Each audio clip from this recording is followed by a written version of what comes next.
afternoon, fellow Toastmasters. Good afternoon.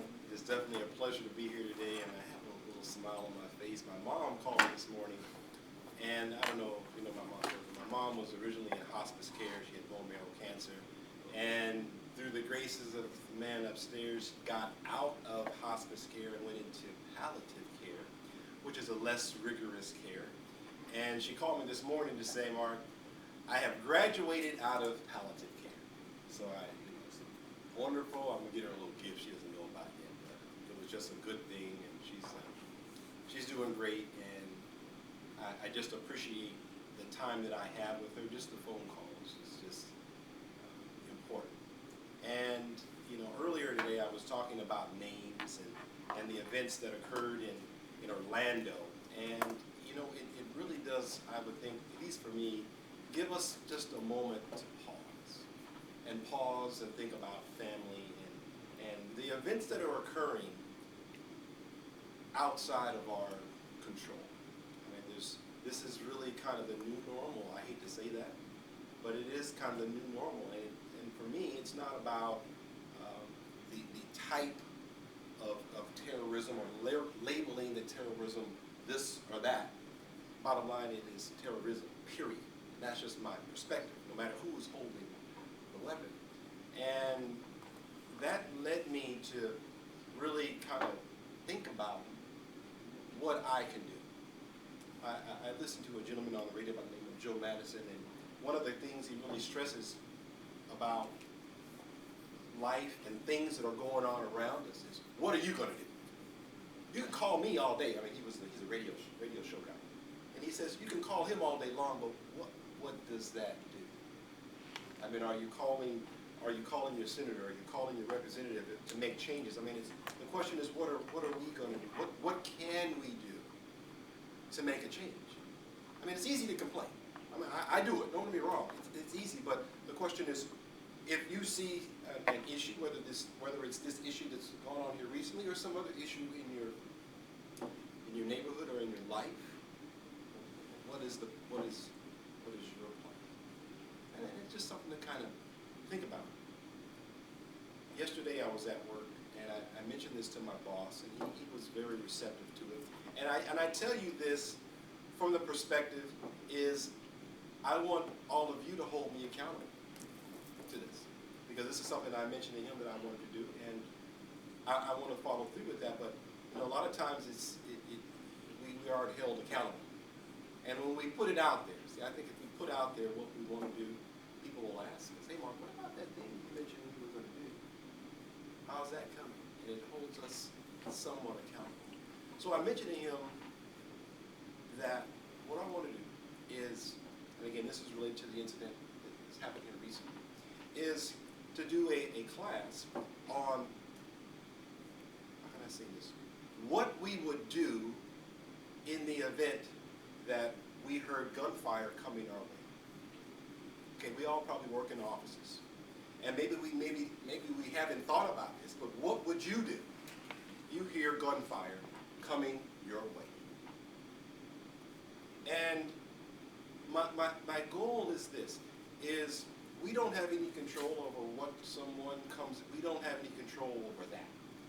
But what I want, the intention of the class is to help us, or to begin to think about what your plan would be.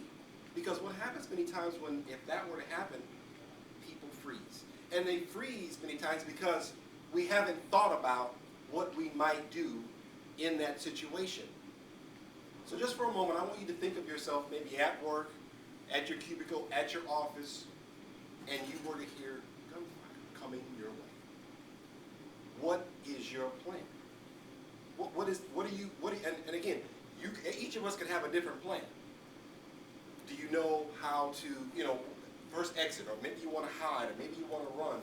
I think it's imperative for us, and myself included, to begin to think about. I mean, I know it's very uncomfortable. It is. But a lot of those people in that building were trapped and couldn't get out, and maybe didn't have a plan, or never thought about it. But I want for all of us, myself included, to think about it up front. You know what I mean? Before you get to the moment where if something does happen, you can't think about it. Maybe from your spot where you sit, it's better to go down the stairs and go up on the roof. I don't know. My goal within the class is for all of us to develop a real action plan on what we would do. Okay, if this happens, I would start here. I would do this. I might grab a fire extinguisher. I might use that as a weapon.